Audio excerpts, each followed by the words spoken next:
এই যে সিনিয়র আপু, এটা কিন্তু একদম ঠিক না। আপনি এভাবে পাছা দুলিয়ে দুলিয়ে যাবেন আর আমাদের টুনটুনি দাঁড়িয়ে যাবে। এটা কিন্তু একদম ঠিক না। রাস্তার একপাশে দাঁড়িয়ে নীল তার বন্ধুদের সাথে সিগারেট খাচ্ছে আর কথা বলছে। এমন সময় তাদের সামনে দিয়ে একটা মেয়ে যেতে লাগলো। মেয়েটাকে দেখে এই কথাটা বলে উঠল নীল। এদিকে মেয়েটা পেছনে ঘুরে নীলের কাছে বলতে লাগলো। এই বেয়াদব ছেলে, রাস্তাঘাটে নিয়ে পেলেই এসব বলিস নাকি? তোর ঘরে কি মা বোন নেই? মা বোন তো আছে, কিন্তু আপনার মতো তো আর দুলিয়ে দুলিয়ে রাস্তা দিয়ে হাঁটে না। আর আপনি কি এসব ড্রেস পরেছেন, এটার জন্যই তো বোঝা যাইতেছে। আর একটা যদি কথা বলিস তাহলে এক চড় মেরে তোর 32টা দাঁত ফেলে দিব, এই বলে দিলাম। এই তোদের বাসা কোথায় রে? সবগুলোর নামে আমি থানায় মামলা করব। থানায় মামলা করলে কোনো কিছুই হবে না। থানার এসআই হচ্ছে আমার মামা, আর কমিশনার হচ্ছে আমার চাচা। তো তাদেরকে উল্টাপাল্টা বুঝিয়ে আমি বের হয়ে আসতে পারবো। আমাকে ভয় দেখাচ্ছিস নাকি? তোর মামা হয়েছে তো কি হয়েছে, আমি এক্ষুনি যাইতেছি। তোদের মতো বিয়াদব ছেলে আর কোনো দিন দেখি নাই। আহ, ফুলটুসি, এত রেগে গেলে চলবে নাকি? রাগলে তো আরো অনেক সুন্দর লাগে, তবে দেখতে শুনতে খারাপ না। আমার সাথে মানিয়ে যাবে। পিটিয়ে পুটিয়ে একবারে ঠিক বানিয়ে ফেলবো। কি বলিস তোরা? একদম ঠিক বলেছিস আপু, এখান থেকে সোজা হেঁটে চলে যান, না হলে এই জায়গায় দাঁড়িয়ে থাকলে আপনার মান সম্মান সব কিছু ধুলে মিশে যাবে। মেয়েটা আর কিছু না বলে ওইখান থেকে চলে গেল তাদের বাসায়। এদিকে নীলা হাসতে হাসতে শাওনকে উদ্দেশ্য করে বলতে লাগলো। ভাই, মেয়েটা কিন্তু দেখতে পুরাই কচি কচি। মন তো চাইছিল বিয়ে করে আদর করে ছেড়ে দেওয়ার জন্য। ভাই, তোর মতো লুচ্চা আর এত ট্যালেন্ট লোক আমি আর কোনোদিন দেখি নাই। আমাকে বলতো, তোর এই থানায় কোন কালে পুলিশ কমিশনার তোর চাচা ছিল আর এসআই ছিল তোর মামা? আরে শালা, বাঁচতে হলে এসব বলতে হয়। দেখলি না, মেয়েটা ভয় পেয়ে চলে গেল।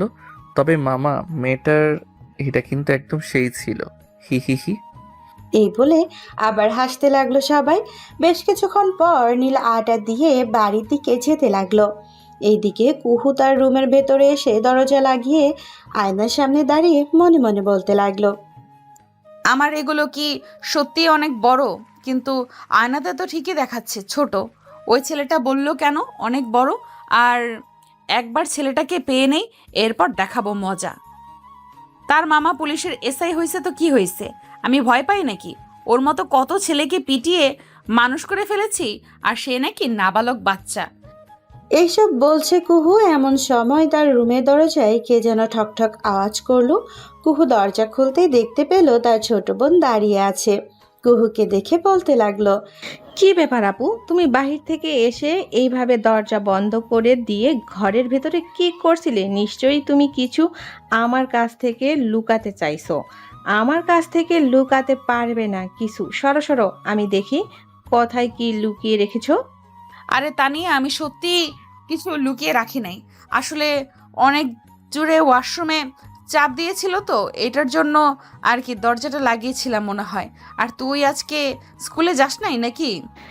হ্যাঁ, স্কুলে গিয়েছিলাম। আসার পথে রাস্তায় দুটো ভাইয়া আমাকে দুটো ক্যাডবেরি চকলেট দিয়েছিল। একটা আমি খেয়েছি আর একটা তোমার জন্য রেখেছি। আপু, একটা সত্যি কথা বলবে? হ্যাঁ, বল, কি বলবি? আচ্ছা, আমি কি দেখতে পরীর মতো নাকি? ওই যে চার রাস্তার মোড়ে দুইটা ভাইয়া দাঁড়িয়েছিল, ওই দুটো ভাইয়া আমাকে চকলেটগুলো দিয়ে বলছে যে আমি নাকি পরীর মতো, আর তোমার নাম্বার নিয়েছে। কি? তোকে একটু প্রশংসা করলো আর দুইটা ক্যাডবেরি চকলেট দিয়ে বললো যে তুই অনেক সুন্দর, আর আমার নাম্বার চাইলো, তুই সাথে সাথে দিয়ে দিলি? আমি তো ভাবছিলাম এমনিতেই তোমাকে যেহেতু চিনে তাই নাম্বার চাইছিল। আচ্ছা, ওরা যখন ফোন দিবে তখন না হয় ব্লক করে রেখে দিবে। আর ছেলেটা কিন্তু আপু অনেক সুন্দর, তবে একটু চিকন। হ্যাঁ, আমি বুঝতে পারছি কোন ছেলেটা তোকে প্রশংসা করেছে। আসার সময় আমাকেও প্রশংসা করেছিল, কিন্তু আমাকে চকলেট দেয় নাই। কালকে দেখে বলবো না চকলেট আনতে পারি নাকি। এখন যা তুই। ঠিক আছে আপু। তানিয়া চলে গেল তার রুমে। এদিকে নীল তার বাড়ি এসে কলিং বেল দিতেই তার আম্মু এসে দরজা খুলে দিল। নীলকে দেখে নীলের কান টেনে ধরে বলতে লাগলো, কিরে, সারাদিন বাহিরে বাহিরে ঘুরে বেড়াস, তোর বোনকে একটু পড়ালেও তো পারিস। দেখিস, ওই তো তোর বোন সারাদিন ফোন নিয়ে বসে থাকে। আম্মু কান ছাড়ো, এখন থেকে আমি না হয় নীলাকে পড়াবো। ঠিক আছে, যা ফ্রেশ হয়ে আয়, আমি তোর জন্য খাবার রেডি করতেছি। আর আসার সময় নীলাকে নিয়ে আসবি তার রুম থেকে। নীল চলে আসলো তার রুমে। ওইদিকে নীল তার রুমে বসে ফোন টিপছে। নীলা রুমে ঢুকতে ঢুকতে বলতে লাগলো, এই নীলার বাচ্চা, আজকে তোকে আমি খাইছি। তোর জন্য প্রতিদিন আমাকে আম্মু কান ধরে টানাটানি করে। তোর ফোন টিপা বের করতেছি আমি। এই বলে নীলার হাত থেকে তাড়াতাড়ি করে টান মেরে ফোনটা ছিনিয়ে নিল আর পকেটের ভেতরে নিয়ে বলতে লাগলো, তোকে ফোন কিনে দিয়েছি যাতে তুই তোর বান্ধবীদের সাথে কথা বলতে পারিস, কিন্তু তুই তো দেখি আমাকে প্রতিদিন মায়ের খাওয়ানোর ধান্দা করিস। ভাইয়া, আমি আর এমন কাজ করব না, প্লিজ আমাকে ছেড়ে দাও আর আমার ফোনটা দিয়ে দাও। আমি তোমাকে কথা দিলাম আমি প্রতিদিন পড়তে বসবো। এসব বলে তো হবে না, আগে যা খাবার খেয়ে এরপর পড়তে বস। আজকে আর ফোন পাবি না, একেবারে কালকে রাতে নিতে পারবি। 24 ঘন্টার জন্য তোর ফোনটা আমার কাছে রেখে দিলাম। এই বলে নীলার ফোনটা নিয়ে চলে গেল তার রুমে। দরজা লাগিয়ে দিয়ে ড্রয়ারটা খুলে ড্রয়ারের ভেতরে ফোনটা রেখে দিল। বেশ কিছুক্ষণ পর নীল ফ্রেশ হয়ে চলে আসলো নিচে। খাওয়া দাওয়া করে নীলার রুমে এসে দেখে নীলা পড়তে বসে গেছে। এটা দেখে নীল বলতে লাগলো, এরকমভাবে যদি তুই প্রতিদিন পড়তে বসিস তাহলে ফোনটা পাবি, আর যদি পড়তে না বসিস তাহলে পাবি না। ঠিক আছে ভাইয়া, আমি প্রতিদিন এভাবে পড়তে বসবো। এখন তুমি যাও, আমাকে পড়তে দাও। নীল চলে আসলো তার রুমে, বিছানায় শুয়ে গেম খেলছে। বেশ কিছুক্ষণ গেম খেলার পর নীল নিচে চলে আসলো তার আম্মুর কাছে থেকে টাকা নিয়ে চলে আসলো দোকানে। একটা সিগারেট নিয়ে রাস্তা দিয়ে খেতে খেতে যাচ্ছে। এমন সময় নীল দেখতে পেল তার আব্বু আসছে ওইদিকে। তাড়াতাড়ি সিগারেটটা ফেলে দিয়ে সোজা সামনের দিকে হাঁটা ধরলো। এমন সময় পেছন থেকে তার আব্বু ডাক দিয়ে বলতে লাগলো, এই নীল, দাঁড়া এখানে, তোকে দাঁড়াতে বলছি, তুই এখনই দাঁড়া এখানে। নীল দাঁড়িয়ে গেল। এখানে প্রায় 2-3 মিনিট পর নীলের আব্বু এসে পাশে দাঁড়িয়ে বলতে লাগলো, বাপরে, তোর মায়ের মতো এত বড় একটা দজ্জাল মহিলাকে বিয়ে করে এত বছর সংসার করলাম, কোনোদিন সিগারেট ছেও দেখি নাই। তোর মনে এমন কি ব্যথা যে তুই সিগারেট খাস? আরে আব্বু, কে বলেছে তোমাকে আমি সিগারেট খাই? আমি তো ওইদিকে মারুফদের বাসায় যাচ্ছিলাম, তোমাকে দেখে আবার বাড়ির দিকে যেতে লাগলাম। হয়েছে হয়েছে, আর মিথ্যা কথা বলতে হবে না, সত্যি করে বলতো কি হয়েছে, সিগারেট খাচ্ছিলি কেন? আব্বু, দুঃখের কথা কি আর বলবো, একটা মেয়ের সাথে প্রেম করতাম, মেয়েটা আমাকে ছ্যাঁকা দিয়ে চলে গেছে। এটার জন্য ভাবছিলাম কচু গাছের সাথে গলায় দড়ি দিয়ে আত্মহত্যা করব, কিন্তু কচু গাছ তো এমনিতেই পড়ে যায়, তাকে ধরলে আমার ওজন তো রাখতে পারবে না। আরে বাপ, তুই গলা দিয়ে মরবি, আমাকে আগে জানাবি না? আমাকে আগে জানালে তো আমি একটা কিছু ব্যবস্থা করতাম। চল আমার সাথে বাসায় যাই, এরপর একটা ব্যবস্থা করতেছি। তোকে ছ্যাঁকা দিয়েছে, এটা তো লজ্জার বিষয়। তোকে তো কচু গাছের সাথে দড়ি পেঁচে আত্মহত্যা করতেই হবে, না হলে তো তোর জীবনে আর কোনো প্রেম আসবে না। এই বলে নীলের আব্বু নীলকে নিয়ে যেতে লাগলো। বেশ কিছুক্ষণ পর বাপ ছেলে চলে আসলো বাসায়। কলিং বেল দিতেই নীলের আম্মু এসে দরজা খুলে দিল। দুইজনকে একসাথে দেখে বলতে লাগলো, বাহ, বাপ ছেলে তো দেখি বাহির থেকে একসাথে এসেছো, আর সাথে করছো কেন? আজকে কচু খাইতে মন চাইছে নাকি? আরে না নীলের আম্মু, কচু খাইতে মন চাইতেছে না, তোমার ছেলে তো প্রেমে ব্যর্থ হয়েছে, সে নাকি কচু গাছের সাথে ফাঁসি দিয়ে আত্মহত্যা করবে। এটার জন্য বাজার থেকে একটা কচু নিয়ে আসলাম। এখন তো ফাঁসি দেওয়ার দায়িত্ব আমাদের। চলো চলো তাড়াতাড়ি আমার ছেলেকে কচু গাছের সাথে ফাঁসিয়ে দিয়ে দিই। এই বলে নীলের আব্বু নীলকে টানতে টানতে নিয়ে চলে আসলো বাড়ির ভেতরে। নীলের হাত পা বেঁধে দাঁড় করিয়ে রেখেছে। ওইদিকে নীলের আব্বু দুই পাশে কচু গাছ দুই দিকে বেঁধে দেওয়ালের সাথে বেঁধে রেখেছে। নীলকে কচু গাছের মাঝ বরাবর এনে একটা দড়ি পেঁচিয়ে নীলের হাতে দিয়ে বলতে লাগলো, বাবা এই নে, এখন তুই কচু গাছের সাথে ফাঁসি নিলেও আমরা বলতে পারবো যে আমার ছেলে প্রেমে ছাগা খেয়ে কচু গাছের সাথে ফাঁসি দিয়েছে। তুই কচু গাছের সাথে ফাঁসি নে, আমি ফেসবুকে লাইভ করতে থাকি। এই বলে নীলের আব্বু ফেসবুকে ঢুকে লাইভে ঢুকে গেল আর বলতে লাগলো, আমার ছেলে প্রেমের ছাগা খেয়ে এখন কচু গাছের সাথে ফাঁসি দিয়ে আত্মহত্যা করবে, সবাই তার জন্য দোয়া করবে, সে যাতে পরপরে খুব ভালো থাকে। ওইদিকে নীল হাবলাকান্তের মতো তাকিয়েছে। তার আব্বু আম্মুর দিকে তাকিয়ে নীলার দিকে তাকিয়ে মিট মিট করে হাসছে। এইটা দেখে তো নীল রাগে ফুসফুস করতেছে। হালকা ভাবে কচুর সাথে একটা পেঁচিয়ে তার গলার সাথে একটু লাগিয়ে চট করে পড়ে গেল নিচে আর মরে যাওয়ার অভিনয় করতে লাগলো। ও আমার পোলারে, তুই আমাদের ছেড়ে অকালে মরে গেলি রে, আমরা এটা মানতে পারলাম না। কে কোথায় আছো? নীলকে বাঁচাও রে। এইদিকে বেশ কিছুক্ষণ শুয়ে থাকার পর নীলের আব্বু ঠাস করে নীলের গালে চড় মারতে মারতে বলতে লাগলো, তোর মতো যখন আমি ছিলাম তখন আমি প্রাইভেট টিচার, প্রয়োজন দাম, আর তুই তো দেখি দোকানে দোকানে গিয়ে সিগারেট খুঁজে বেড়াস। আব্বু, এবারের মতো মাফ করে দাও, আর কখনো এমন হবে না। কানে ধরে বল যে আর কখনো এরকম করবি না, আর যদি দেখি এরকম করতে তাহলে তোর হাড্ডি গুড্ডি ভেঙে ফ্রিজের ভেতরে রেখে দিবি। এই আমি কানে ধরে কথা দিলাম আর কোনো দিন এরকম করব না। এখন আমাকে ছেড়ে দাও, এখন আমি বাহিরে যাই। এই বলে নীল ওইখান থেকে উঠে তাড়াতাড়ি করে চলে আসলো বাহিরে। গেট দিয়ে ভেতরে বের হতেই নীল তার দুই হাতে গালে ঘষা মাজা করছে আর বলছে, আজকে কার মুখ জানি দেখে উঠলাম, নিশ্চয়ই কাজের মেয়ে সখিনার মুখ দেখে। এরপর ঘুম থেকে উঠেছিলাম, কালকে একবার আসুক সখিনার বেটি, এরপর দেখাবো মজা। সে প্রতিদিন আমার রুমে ঢুকে আমাকে ডেকে তুলে, এটার জন্য আমি প্রতিদিন কারো না কারো কাছে মাইর খাই। আজকে 3-3বার চর খেয়েছি গালে, এটা মানা যায় না। ওইসব বলছে আর রাস্তা দিয়ে হেঁটে যাচ্ছে নীল। এমন সময় হঠাৎ মনে পড়লো কয়েক ঘন্টা আগের কথা। সে তো একটা বাচ্চা মেয়েকে তার কাছ থেকে একটা নাম্বার নিয়েছে। পকেটে হাত দিতেই দেখতে পেল নাম্বার। ওই নাম্বারে কল দিতেই ওই পাশ থেকে কুহু কলটা রিসিভ করে বলতে লাগলো, হ্যালো, কে বলতেছে? আমি নীল আকাশের নীল তারার নীলের মাঝে নীল বলতেছি। আপনার নাম তো কুহু, তাই না? আপনার নামটা কিন্তু অনেক সুন্দর। হ্যাঁ, আমি দেখতে সুন্দর, এটা আমি জানি, তাতে আপনার কি? আর আপনি কল দিয়েছেন কেন? আপনাকে তো আমি চিনি না। আর আমার নাম্বার কোথায় পেয়েছেন? আমি আপনার নাম্বার পাবলিক টয়লেটে পেয়েছি, ওইখানে সুন্দরভাবে লেখা ছিল আপনার বায়োডাটা। ও আচ্ছা, যাক, দোয়া করি আমার নাম্বারটা যাতে প্রত্যেকটা বাড়ির দেওয়ালে দেওয়ালে লেখা থাকে, আর প্রত্যেকটা ছেলে আমাকে এভাবে ফোন দিয়ে ডিস্টার্ব করতে পারে। ফোন রাখ কুত্তার বাচ্চা। তুই ওই ছেলেটা যাকে আমি চর মেরেছিলাম আজকে, ঠিক তাই না? ওইদিকে নীল ফোনটা মিউট করে মনে মনে বলতে লাগলো, কি ব্যাপার, এটা কি সেই মেয়ে যে মেয়েটাকে আমি ওইসব বলেছিলাম? হায় আল্লাহ, আজকে তো আমাকে খাইছে, এখন তো উড়াধুরা বকা দিবে আমাকে।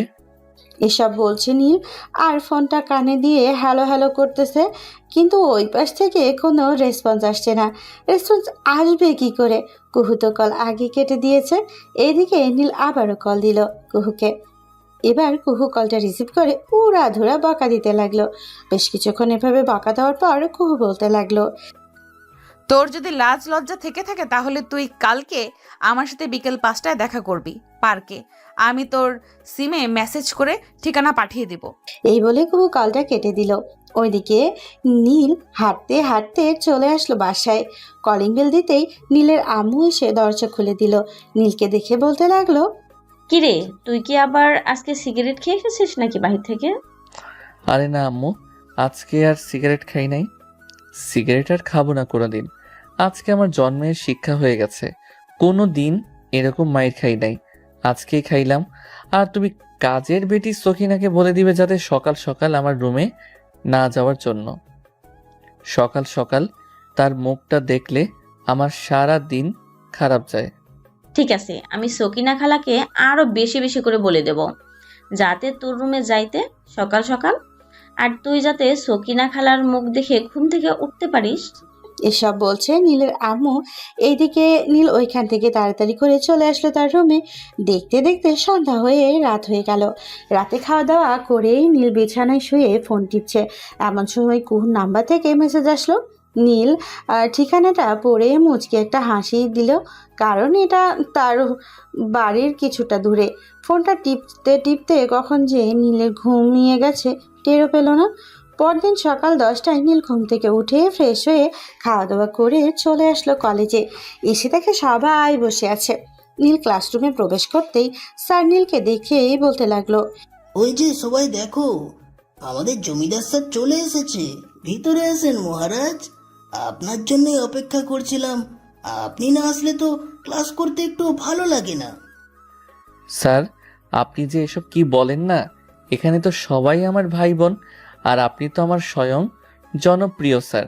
গতকালকে তো আপনি আমাকে যে পচাইছেন, আমার মনে হয় না আমি এই 20 বছরে কোনো শরম পাইছি। তাহলে মহারাজ, আপনাকে কিভাবে চরণধুলি দিব বলেন? আপনি যে এত বড় অন্যায় করলেন, এটা কিন্তু একদম ঠিক করলেন না। স্যারের সামনে দাঁড়িয়ে দাঁড়িয়ে সিগারেট খাচ্ছেন। আমি তো ভিডিও করে আপনার বাবার ফোনে এবং সোশ্যাল মিডিয়ায় ছেড়ে দিয়েছি। এটা দেখেই তো কালকে আপনাকে কচু গাছের সাথে ফাঁসি দিয়েছে। ও আচ্ছা, তার মানে আপনার কারণে আমার আব্বু আমাকে কচু কাটা করেছে। না হলে তো আমার আব্বু কোনো দিন এরকম করে না। আপনি দাঁড়ান, আপনাকে একটা কিছু ব্যবস্থা করতেছি। বলেই নীল চলে আসলো তার সিটে। ক্লাস শেষ হতেই স্যার চলে যেতে যাবে এমন সময় নীল বড় একটা কাগজে লিখে একটা স্টিক পিন দিয়ে স্যারের শার্টের পেছনে লাগিয়ে দিল। এইদিকে কলেজে সবাই স্যারের হাতে 10 টাকা 20 টাকা করে দিতেছে। এটা দেখে স্যার সবাইকে উদ্দেশ্য করে বলতে লাগলো, এই কি ব্যাপার, তোমরা সবাই আমাকে এইভাবে 10 টাকা 20 টাকা দিতেছো কেন? আমি কি তোমাদেরকে বলেছি যে আমাকে এইভাবে 10 টাকা 20 টাকা দিতে? স্যার, আপনি তো বলেন নাই, কিন্তু আপনার শার্টের পেছনে তো ঠিক লিখে রেখেছেন। এটার জন্য তো আমরা আপনাকে 10 টাকা 5 টাকা দিয়ে সাহায্য করতেছি। আপনার তো হাত ভেঙে গেছে, এটার জন্য অনেক টাকা লাগবে, তাই টাকা দিতেছি। এই তোমরা দাঁড়িয়ে কি দেখতেছো? স্যারকে টাকা দাও।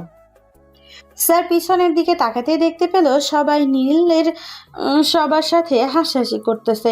এটা দেখে স্যার প্রচন্ড রেগে বলতে লাগলো, নীল, তোর আজকে খবর আছে, তুই দাঁড়া এখানে। এই বলে স্যার নীলকে ধরতে যাবে এমন সময় নীল এক দৌড়ে কলেজ টপকে চলে গেল বাহিরে। এদিকে স্যার চলে আসলো প্রিন্সিপাল স্যারের রুমে। চেয়ারে বসে প্রিন্সিপাল স্যারকে উদ্দেশ্য করে বলতে লাগলো, প্রিন্সিপাল স্যার, নীল কিন্তু অনেকবার বেড়ে গেছে। সে আজকে আমাকে অনেক অপমান করেছে। সবাই আমাকে 10 টাকা 5 টাকা দিয়েছে। এটার একটা বিহিত করতে হবে, না হলে কিন্তু স্যার আমি এই চাকরিটা ছেড়ে দিতে বাধ্য হব। ঠিক আছে, আমি নীলের সাথে কথা বলে দেখব। আপনি এখন ক্লাস করাতে যান। নীল জানে যে এখন প্রিন্সিপাল স্যারের কাছে বিচার দিবে, তাই নীল আস্তে আস্তে গেট দিয়ে আবারও ঢুকে প্রিন্সিপাল স্যারের কাছে চলে আসলো আর বলতে লাগলো, স্যার, এখানে কিন্তু শুধু আমার অন্যায় না, মাসুদ স্যারেরও অন্যায় আছে। মাসুদ স্যার আমার নামে প্রতিদিন আব্বুর কাছে বিচার দেয়। এটার জন্য আজকে আমি এটা করতে বাধ্য হয়েছি। দেখো নীল, তুমি একজন ভালো স্টুডেন্ট। এটার জন্য সকল স্যারেরা তোমায় কিছু বলে না, তুমি যতই ফাজলামি করো না কেন। কিন্তু এখন তুমি বড় হয়েছো, এখন আর আশা করি ফাজলামি করবে না কারোর সাথে, ঠিক আছে? ঠিক আছে স্যার, এখন থেকে আমি আর কারোর সাথে ফাইজলামি করব না। এখন তাহলে আমি গেলাম। এই বলে নীল প্রিন্সিপাল স্যারের রুম থেকে বের হয়ে চলে আসলো আবারও ক্লাসরুমে। কয়েকটা ক্লাস শেষ করে নীল তার বন্ধুদের নিয়ে চলে আসলো বাহিরে। সবাই গাছতলায় বসে আছে এমন সময় মারুফের গার্লফ্রেন্ড মারিয়া এসে বলতে লাগলো, কি ব্যাপার নীল, তোমার নামে এসব কি শুনতেছি? তুমি নাকি কালকে একটা সিনিয়র মেয়েকে রাস্তায় কি জানি বলেছো? ছি ছি, এসব কি বলো তুমি? আমার মতো ভালো ছেলে আবার রাস্তার মধ্যে এরকম কিছু বলতে পারে নাকি? হয়তো তুমি ভুল শুনেছ। আর তোমাকে এই কথা কে বলেছে? এই কলেজে সবাই জানে, শাওন সবাইকে বলে দিয়েছে। ও আচ্ছা, এটার জন্য তো শালা আজকে কলেজে আসি নাই। বিকেলবেলা তাকে পেয়ে নেই, এরপর তার মজা দেখাচ্ছি। নীল সবার সাথে আরো কিছুক্ষণ আড্ডা দিয়ে চলে আসলো তার বাড়িতে। ওইদিকে কুহু অফিস থেকে বের হয়ে সোজা বাড়ির দিকে রওনা দিল। কুহু তার আব্বুর কোম্পানিতে ম্যানেজার হিসেবে চাকরি করে। বিকেল 4টা, কুহু রেডি হয়ে চলে আসলো সেই পার্কে। দীর্ঘ 1 ঘন্টা পর নীল আসলো। কুহুর সামনে দাঁড়িয়ে বলতে লাগলো, এই যে আমি এসেছি, এখন বলেন আমাকে কি বলবেন। বাহ, তোর তো দেখি অনেক সাহস। তোর সাহস দেখে আমি রীতিমতো অবাক হয়ে যাই। তোকে তো কিছু একটা করতে হবে, কিছু না করলে তুই সোজা হবি না। আমাকে কিছু করবেন? আচ্ছা, আমি আপনাকে কিছু কথা বলি, এই কথাগুলো শুনে এরপর আমাকে কিছু কইরেন। আমাকে জড়িয়ে ধরে দুই গালে দুইটা কিস করবেন আর ঠোঁটে একটা লিপ কিস করবেন। এরপর আমাকে বিয়ে করবেন। বিয়ের পর যা খুশি তাই করতে পারবেন। তোর মতো লুচ্চা ছেলেকে আমি বিয়ে করব? কখনোই না। তুই কি করে বললি যে আমার এটা অনেক বড়? আমি তো বাসায় গিয়ে আয়নার সামনে দাঁড়িয়ে দেখেছি, একদম ঠিকঠাক আছে। তার মানে আপনি আয়নার সামনে দাঁড়িয়ে আপনার দেখেছেন? হা হা হা, বেশ ভালোই মজা পেলাম আপনার কথা শুনে। নীল কিছুক্ষণের মধ্যে কুহুকে পটিয়ে ফেললো। এইদিকে দুইজন বসে বাদাম খাচ্ছে। এমন সময় নীলের সামনে মারিয়া এসে দাঁড়িয়ে বলতে লাগলো, তুমি এটা কিভাবে করতে পারলে? আমার সাথে রিলেশনে থাকা সত্ত্বেও তুমি এই মেয়ের সাথে রিলেশনে গেছো। এটা কিন্তু একদম ঠিক কাজ করলে না। আমি তোমার নামে আদালতে মামলা করব। কি, এই ছেলেটা তোমার সাথে রিলেশনে ছিল? হ্যাঁ, আমার সাথে রিলেশনে ছিল। আপনার বিশ্বাস হয় না? এই দেখেন আমাদের দুজনের ছবি। আমার সাথে যদি এই ছেলে রিলেশনে নাই থাকতো তাহলে আমাদের ছবি কোথায় থেকে আসতো? দেখ মারিয়া, তুই প্লিজ আমাকে রিলেশনটা করতে দে। তুই না আমার বেস্ট ফ্রেন্ড, প্লিজ আমার রিলেশনটা ভেঙে দিবি না। হ্যাঁ, তুই আমাকে এটা বলতে পারলি? তুই আমার সাথে এতদিন ধরে রিলেশনে ছিলি আর আজকে তুই এটা বলি? আমি এখনই বাড়ি গিয়ে আত্মহত্যা করব। আপু, আমার ফোন দাও। এই বলে মারিয়া তার ফোনটা নিয়ে দৌড়ে ওইখান থেকে চলে গেল। ওইদিকে নীল হাবলাকান্তের মতো মারিয়ার যাওয়ার দিকে তাকিয়ে আছে। এদিকে কুহু নীলের শার্টের কলার টেনে ধরে ঠাস ঠাস করে নীলের গালে চড় মেরে দিল। তিনটা আর বলতে লাগলো, তোর অনেক শখ 12 ভাতারি হওয়ার, তাই না? আজকে তোর শখ মিটিয়ে দেব আমি। এই বলে কুহু নীলকে ছেড়ে দিয়ে নীলের পিছু দৌড়াতে লাগলো। বেশ কিছুক্ষণ দৌড়ানোর পর কুহু বলতে লাগলো, আজকে তো পালিয়ে গেলি, অন্যদিন তো পাবো তোকে। ওই দিন তোকে ধরবো ভালোভাবে, আজকে তোকে ছেড়ে দিলাম। এই বলে কুহু এখান থেকে চলে আসলো তাদের বাসায়। ওইদিকে নীল রাস্তা দিয়ে হেঁটে হেঁটে যাচ্ছে আর মারিয়াকে মনে মনে বকাবকি করছে। এমন সময় মারিয়া নীলের সামনে দাঁড়িয়ে বলতে লাগলো, কিরে নীল, আজকে অভিনয়টা কেমন করলাম? সিনিয়র আপুর সাথে রিলেশন করবি তাই না? তোকে আমি রিলেশন করাচ্ছি। আমি বেঁচে থাকতে তোকে রিলেশন করতে দিব না। তোরা যখন রিলেশন করিস তখন তো আমি তোদের রিলেশনে বাধা দেই নাই। এখন কেন তুই আমার রিলেশনে বাধা দিচ্ছিস? এটা কিন্তু একদম ঠিক করলি না মারিয়া। এখন মেয়েটার সাথে আমি কথা বলবো কি করে? চিন্তা করিস না, এই মেয়ের চাইতেও আরো দ্বিগুণ সুন্দরী মেয়ে এনে দিব তোকে। এখন চল আমার সাথে। আমাদের বাসায় আম্মু বলেছে তোকে নিয়ে যাওয়ার জন্য। না, আমি তোদের বাসায় যাব না। তোদের বাসায় গেলে তোর ছোট বোন আমাকে দেখে কেমন কেমন জানি করে। আরে সে তো ছোট, তোর সাথে মজা করে। চল এখন যাওয়া যাক। মারিয়া নীলকে নিয়ে চলে আসলো তাদের বাসায়। কলিং বেল দিতেই মারিয়ার আম্মু এসে দরজা খুলে দিল। মারিয়ার সাথে নীলকে দেখে বলতে লাগলো, নীল, তোমার জন্য অপেক্ষা করছিলাম, ভিতরে আসো। নীল বাড়ির ভেতরে গিয়ে সোফায় বসে পড়তেই মারিয়ার ছোট বোন এসে নীলের কোলে বসে গেল আর বলতে লাগলো, ভাইয়া, তুমি এখন আর আমাদের বাসায় আসো না কেন? তুমি আসলে তো আমি তোমার সাথে মজা করতে পারি। আপু তো আমাকে শুধু বকা দেয়। আপুর সাথে মজা করি বলে তুমি তো আমাকে কিছু বলো না। তুমি আমার লক্ষ্মী ভাইয়া, এখন থেকে প্রতিদিন আমাদের বাসায় আসবে। প্রতিদিন আসতে পারবো না, আমারও তো কাজ আছে, আমিও তো কাজ করি। এটার জন্য আর কি প্রতিদিন আসতে পারবো না? তুমি চিন্তা করো না, আমি প্রতি শুক্রবারে বিকালে আসবো। ওইদিকে মারিয়ার আম্মু নীলের হাতে একটা বড় প্যাকেট ধরিয়ে দিয়ে বলতে লাগলো, এই নাও নীল, এটার ভিতরে কিছু জিনিস আছে, তোমার আম্মুর জন্য রেখেছিলাম, এগুলো নিয়ে যাও। তোমাদের বাসায়? ঠিক আছে আন্টি। আর আমাকে না দিয়ে আম্মুকে ফোন দিয়ে বলতেন, তাহলে আম্মু চলে আসতো। হ্যাঁ, উনি তো আসতো, কিন্তু ওনাকে আর কষ্ট দিতে চাই নাই। তুমি যেহেতু আশেপাশে ঘোরাঘুরি করো, তো তোমাকে ডেকে নিয়ে আসার জন্য বলেছিলাম। তুমি এসেছো, আরও ভালো হয়েছে। এখন যাও তাহলে। নীল ব্যাগটা নিয়ে চলে আসলো বাসায়। কলিং বেল দিতেই তার আম্মু এসে দরজা খুলে দিল। ব্যাগটা আমার কাছে দে। আর এই নে, এখানে 100 টাকা আছে। ব্যাগটা নিয়ে আসার জন্য তোকে অনেক ধন্যবাদ। আমি প্রায় 1 ঘন্টা হেঁটে ব্যাগ নিয়ে এসেছি। আর আমাকে মাত্র 100 টাকা দিয়েছো। দেখি এই ব্যাগের ভিতর কি আছে। তোর দেখতে হবে না, 100 টাকা নিয়ে যা, রাতে আমি না হয় আবার তোকে কিছু টাকা দেব। বাকির কাম ফাঁকি, আমি এসব করি না। আমাকে এখন টাকা দাও। ঠিক আছে, তুই আমার রুমে আমার সাথে, আমি তোকে টাকা দিতেছি। নীলের আম্মুর থেকে 500 টাকার নোট বের করে নীলকে দিয়ে দিল। এদিকে নীল খুশি মনে টাকাটা নিয়ে চলে আসলো তার রুমে। বিছানায় শুয়ে ফোন দিল কুহুকে। বেশ কিছুক্ষণ পর কুহু কলটা রিসিভ করে বলতে লাগলো, এই কুত্তার বাচ্চা, তোর ফোন দিয়েছিস কেন? এই কুত্তার বাচ্চা তুই ফোন দিয়েছিস কেন? রাস্তাঘাটে তো লুচ্চামি করে বেড়াস, আবার 12 ভাতারদের মতো এখানে সেখানে মেয়ে নিয়ে ঘুরে বেড়াস। এটাই তোর কাজ, তাই না? আরেকদিন যদি দেখি একটা মেয়ে নিয়ে ঘুরে বেড়াচ্ছিস, তখন তোর টুনটুনি কেটে ফেলবো। আমি সত্যি করে বলতেছি, ওইটা হচ্ছে আমার বেস্ট ফ্রেন্ড ছিল। আর আম্মু বলেছিল আমাকে ডেকে নিয়ে যাওয়ার জন্য। সে আমাকে ডেকে নিয়ে যাওয়ার জন্য এসেছিল। আমি তোর কথা একদম বিশ্বাস করি না। তুই 12 ভাতারি মানে 12 ভাতারি। ফোন রাখ এখন। এই বলে কুহু কলটা কেটে দিল।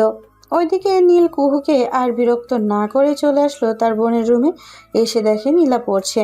নীলার কাছ থেকে ফোনটা দিয়ে দিল। এই নে তোর ফোন, তোকে দিয়ে দিলাম। আর যেন আম্মুর কাছে আমাকে বকা না শুনতে হয়। ঠিক মতো খাওয়া দাওয়া করবি এবং পড়ালেখা করবি। ঠিক আছে ভাইয়া, আর তোমাকে অনেক ধন্যবাদ ফোনটা দিয়ে দেওয়ার জন্য। নীল ফোনটা দিয়ে চলে গেল তার রুমে। রাতে খাওয়া দাওয়া করে নীল চলে আসলো তার রুমে। এসে দেখে তার ফোনটা বাজতেছে। ফোনটা হাতে নিতেই দেখতে পেল কুহু কল দিয়েছে। কলটা রিসিভ করে কানের কাছে নিতেই ওই পাশ থেকে বলতে লাগলো, সত্যি করে বল, ওই মেয়েটা তোর বেস্ট ফ্রেন্ড? আমি কিন্তু কালকে ওই মেয়েটাকে জিজ্ঞেস করব যে তোর বেস্ট ফ্রেন্ড ছিল কি না। ওই মেয়েটা কিন্তু সত্যি কথা বলে যে তোর গার্লফ্রেন্ড, তাহলে তোর খবর আছে। মারিয়াকে জিজ্ঞেস করলে মারিয়া কখনো সত্যি কথা বলবে না। তুমি মারিয়াদের বাড়িতে গিয়ে তার আম্মুকে জিজ্ঞেস করবে, তাহলে তার আম্মু সত্যি কথা বলবে। ঠিক আছে, আর তুই পড়াশোনা করতেছিস? পড়ালেখা করতেছি বলতে এসব পড়ালেখা না, পড়ালেখা করতে ভালো লাগে না। ভাবতেছি একটা চাকরিতে জয়েন করব, দেখি কিছুদিন পর জয়েন করতে পারি। আচ্ছা, যেদিন তোর চাকরি লাগবে ওই দিন আমাকে বলবি, আমার আব্বুর অফিসে তোকে চাকরির ব্যবস্থা করে দেব। তোমার আব্বুর অফিস আছে, তাহলে তো আমাকে কোনো চাকরি করে খেতে হবে না। তুমি চাকরি করবে আর আমি বসে বসে খাবো।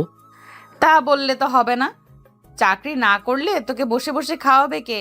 চাকরি করতে হবে, তাহলে তুই বসে বসে খেতে পারবি। এখন অনেক রাত হয়েছে, এখন ঘুমা। ঠিক আছে, এখন ঘুমালাম। এই বলে নীল কলটা কেটে দিয়ে কিছুক্ষণ গেম খেলে ঘুমের দেশে পাড়ি জমালো। দেখতে দেখতে রাত পার হয়ে সকাল হয়ে গেল। সকাল 6টা। নীলের ফোন কলের শব্দে ঘুম ভেঙে গেল। ঘুম ঘুমো চোখে ফোনটা হাতে নিয়ে কলটা রিসিভ করে কানের কাছে নিতেই ওই পাশ থেকে বলতে লাগলো, সকাল 6টা বাজে এখনো ঘুমাচ্ছিস কেন? উঠে তাড়াতাড়ি ফ্রেশ হয়ে জগিং করতে আয়। আমার এসব একদম ভালো লাগে না। আমি জগিং করতে পারবো না। তোমার ইচ্ছা হলে তুমি জগিং করো। ফোন রাখলাম, আমাকে ঘুমাতে দাও। এই বলে নীল কলটা কেটে দিয়ে আবারও ঘুমিয়ে গেল। ওইদিকে কুহু তো নাসরবান্দা, সে বারবার কল দিতেছে নীলের ফোনে। ওইদিকে বারবার কলটা কেটে দিচ্ছে। প্রায় 20 মিনিট এইভাবে কল দেওয়ার পর নীল এক প্রকার বিরক্ত হয়ে কলটা রিসিভ করে বলতে লাগলো, যাইতেছি, আর কল দিও না। এই বলে নীল ঘুম থেকে উঠে ফ্রেশ হয়ে চলে আসলো বাইরে। বেশ কিছুক্ষণ হাঁটাহাঁটি করার পর নীলের বাড়িতে আসতেই নীলের আম্মু নীলকে দেখে তো অবাক। কি বলবে বুঝে উঠতে পারছে না। আর অবাক হবে না কেন? কারণ যেই ছেলে সকাল 10টার আগে ঘুম থেকে ওঠে না, সেই ছেলে আজকে সকাল 6টায় ঘুম থেকে উঠে গেছে। এটা দেখে নীলের আম্মু নীলের কাছে এসে বলতে লাগলো, কিরে বাবা, তোর কি হয়েছে? শরীর খারাপ নাকি? এত সকাল সকাল ঘুম থেকে উঠে গেলি যে? না আম্মু, শরীর খারাপ না, জগিং করতে গিয়েছিলাম সকাল সকাল। আর এখন থেকে প্রতিদিন যাব, আমাকে সকাল সকাল ডেকে দিবে। তোর হয়তো জ্বর এসেছে, জ্বরের কারণে তুই এসব আবল তাবল বলতেছিস। যা ফ্রেশ হয়ে আয়, আমি তোর জন্য লেবু শরবত আর খাবারের ব্যবস্থা করতেছি, সাথে ওষুধেরও। আরে আম্মু, আমি সত্যি কথা বলতেছি, আমার কিছু হয় নাই। এমনিতে একটু জগিং করতে গিয়েছিলাম। শরীরের অবস্থা দেখেছো আমার? একেবারে শুকিয়ে যাইতেছি। বাহিরের হাওয়া বাতাস না লাগলে আরো শুকিয়ে যাব, এটার জন্য আর কি জগিং করতে যাইতেছি। এই বলে নীল ওইখান থেকে চলে আসলো। তার রুমে ফ্রেশ হয়ে বসে আছে। এমন সময় তার ফোনটা আবারও বেজে উঠলো। তাকিয়ে দেখে কুহু কল দিয়ে। সে কলটা রিসিভ করতে ওই পাশ থেকে কুহু বলতে লাগলো, নীল খাওয়া দাওয়া করে এখন সোজা কলেজে যাবে। কয়েকটা ক্লাস শেষ করে এরপর আমি একটা ঠিকানা দেবো, ওই ঠিকানায় চলে আসবে। আমি আমাদের সকল অফিসের কর্মীদের সাথে তোমার পরিচয় করিয়ে দিব। ঠিক আছে, আমি বেশ কিছুক্ষণের মধ্যে আসতেছি। এই বলে নীল কলটা কেটে দিয়ে রেডি হয়ে চলে আসলো নিচে। খাবার টেবিলে বসে খাবার খেতে লাগলো। নীল খাওয়া দাওয়া করে চলে আসলো কলেজে। আজকে নীলকে সবার আগে আসতে দেখে সবাই অবাক হয়ে গেছে। নীল সোজা তার ক্লাসরুমে চলে গেল। সকাল 10টা বাজতেই স্যার ক্লাসের ভিতরে প্রবেশ করলো। আশেপাশে তাকিয়ে দেখে নীল একেবারে শেষের বেঞ্চে বসে আছে। এটা দেখে স্যার চলে আসলো নীলের কাছে। নীলকে উদ্দেশ্য করে বলতে লাগলো, কি ব্যাপার নীল, আজকে এত সকাল সকাল চলে এসেছিস? অন্যদিন তো তুই 10টার আগে কলেজে আসিস না। আজকে নিশ্চয়ই কোনো বাজে জিনিস ভেবে এসেছিস। দেখ, তোর দুইটা পায়ে পড়ি, তুই প্লিজ কিছু করিস না। স্যার, আপনি চিন্তা করবেন না, আমি আপনাকে কিছুই করব না। এখন থেকে আপনি ক্লাস করান। স্যার ক্লাস করিয়ে চলে গেল। এইদিকে নীল আরও কয়েকটা ক্লাস শেষ করে বাইরে আসতেই মারিয়া নীলকে উদ্দেশ্য করে বলতে লাগলো, কি রে নীল, হঠাৎ তোর এত পরিবর্তন? বুঝলাম না কিভাবে কি হলো। তোর পরিবর্তনের রহস্যটা কি আমাদেরকে একটু বলবি? সবাইকে বলা যাবে কিন্তু তোকে বলা যাবে না। তুই যে বান্দরের বান্দর নি, তুই কিছু না কিছু করবি। এটার জন্য তোকেও বলবো না, আর কাউকে বলবো না। আমি আমার মতো থাকবো। ঠিক আছে, তুই যেহেতু বলবি না কিভাবে তোর পেট থেকে কথা বের করতে হয়, এটা আমি ভালো করেই জানি। যদি আমার চোখের সামনে কোনো মেয়ের সাথে ঘোরাঘুরি করিস দেখি, তাহলে বুঝে নিস তোর কপালে মার ছাড়া আর কিছুই জুটবে না। ঠিক আছে, দেখা যাবে তুই কি করতে পারিস। এই বলে নীল ওইখান থেকে চলে আসলো। রাস্তায় একটা রিক্সা নিয়ে যেতে লাগলো। কুহুর দেওয়া ঠিকানায় বেশ কিছু দূর যেতে হঠাৎ নীল খেয়াল করলো যে তার বন্ধু বান্ধবীরা পেছনে অন্য 2-3টা রিক্সা নিয়ে তার পিছু করছে। এটা দেখে নীল রিক্সাওয়ালাকে উদ্দেশ্য করে বলতে লাগলো, মামা, আপনি এক কাজ করেন, সামনের একটা রাস্তা আছে না, ওই রাস্তা দিয়ে চলে যান। পরে কোথায় দাঁড়াতে হবে এটা আমি আপনাকে বলে দিব। রিক্সাওয়ালার গাড়িটা ঘুরিয়ে রাস্তার পাশে দিয়ে চলে আসলো নীলের দেওয়া ঠিকানায়। এদিকে নীল গাড়ি থেকে নেমে চায়ের দোকানে বসে চা খেতে লাগলো। এমন সময় তার ফোনটা বেজে উঠলো। তাকিয়ে দেখে কুহু কল দিয়েছে। কলটা রিসিভ হতে ওই পাশ থেকে কুহু বলতে লাগলো, কি ব্যাপার নীল, তুমি এখন কোথায় আছো? তোমাকে না বলেছিলাম কয়েকটা ক্লাস শেষ করে আমাদের অফিসে চলে আসার জন্য? তুমি এখনো আসো নাই কেন? আমি তো আসতে চেয়েছিলাম কিন্তু আমার কয়েকজন বন্ধু বান্ধব আছে, ওরা শুধু ভেজাল লাগাবে, তাই আর আমি যাই নাই। ও আচ্ছা, ঠিক আছে। তাহলে বিকেলবেলা তুমি আমার সাথে এই ঠিকানায় দেখা করবে। আমি ওখানে থাকবো বিকেল 5টায়। ঠিক আছে, আমি বিকাল 5টায় থাকবো ওইখানে। ফোন রাখলাম তাহলে এখন। এই বলে নীল কলটা কেটে দিয়ে পেছনে ফিরতেই দেখে সবাই দাঁড়িয়ে আছে। সবাইকে দেখে নীল তাদেরকে উদ্দেশ্য করে বলতে লাগলো, কিরে, তোরা এখানে ক্লাস করিস নাই নাকি? হ্যাঁ, ক্লাস তো করলাম। তুই চলে এসেছিস, এটার জন্য আমরা চলে এসেছি। আর এখানে বসে চা খাচ্ছিস, আমাদেরকে একবারও ডাক দিলি না। আরে, আমি একটা কাজের জন্য গিয়েছিলাম, কাজটা হয় নাই, এটার জন্য চলে এসেছি। বস এখানে। চাচা সবাইকে যা দিয়ে দেন। দোকানদার সবাইকে যা দিয়ে দিল। এইদিকে নীল সবার সাথে চা খেতে খেতে আড্ডা দিচ্ছে। আড্ডা দিতে দিতে বিকেল হয়ে গেল। নীল সবার কাছ থেকে বিদায় নিয়ে চলে আসলো বাসায়। ফ্রেশ হয়ে খাওয়া দাওয়া করে তার বাইকটা নিয়ে চলে আসলো কুহুর দেওয়া সেই ঠিকানায়। বেশ কিছুক্ষণ পর নীল কুহুকে উদ্দেশ্য করে বলতে লাগলো, কুহু, তোমার ওইটা কিন্তু সত্যি অনেক বড়। দেখো নীল, এখন আমাকে রাগিয়ে দিবে না। আমাকে রাগিয়ে দিলে কিন্তু খুব খারাপ হবে। আমি রেগে গেলে কেউ আমাকে থামাতে পারে না। এইসব কথা বাদ দিয়ে চুপচাপ কফি খাও আর আমার সাথে কথা বলো। নীল কফি খাচ্ছে আর কুহুর সাথে কথা বলতেছে। এমন সময় তার ফোনটা বেজে উঠলো। তাকিয়ে দেখে তার বন্ধু শাওন কল দিয়েছে। কলটা রিসিভ করতেই ওই পাশ থেকে শাওন বলতে লাগলো, কিরে নীল, তুই এখন কোথায় আছিস? এই তো আমি বাসায় আছি। কেন, কি হয়েছে? একটু পার্কে আয়, সবাই আড্ডা দিতেছি। তুই নেই, আড্ডা দিতে ভালো লাগতেছে না। আমি যেতে পারবো না রে, আমার শরীরটা খুবই খারাপ লাগতেছে। জ্বর ভাব মনে হচ্ছে। ফোন রাখলাম, পরে কথা হবে। এই বলে নীল কলটা কেটে দিয়ে আবারও কথা বলতে লাগলো কুহুর সাথে। ওইদিকে শাহনের কলটা কেটে দিতেই শান্তা বলে উঠল, কি ব্যাপার শাওন, কি হয়েছে? নীল যে কলটা কেটে দিল, আর তোকে কি বলেছে?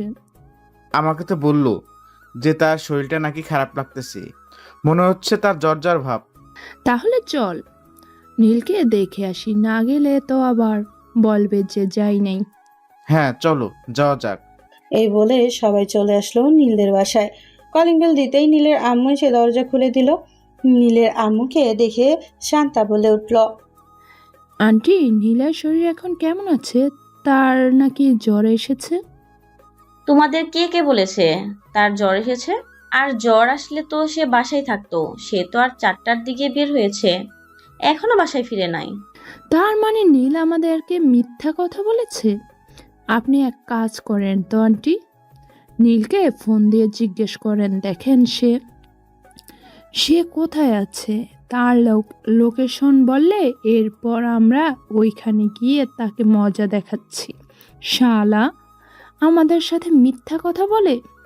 সবাই বাড়ির ভেতরে দাঁড়িয়ে আছে। এদিকে নীলের আম্মু কল দিল নীলের নাম্বারে, কিন্তু নীলের ফোন সুইচ অফ বলছে। চলুন ওইদিকে কি হয়েছে শুনি আসে।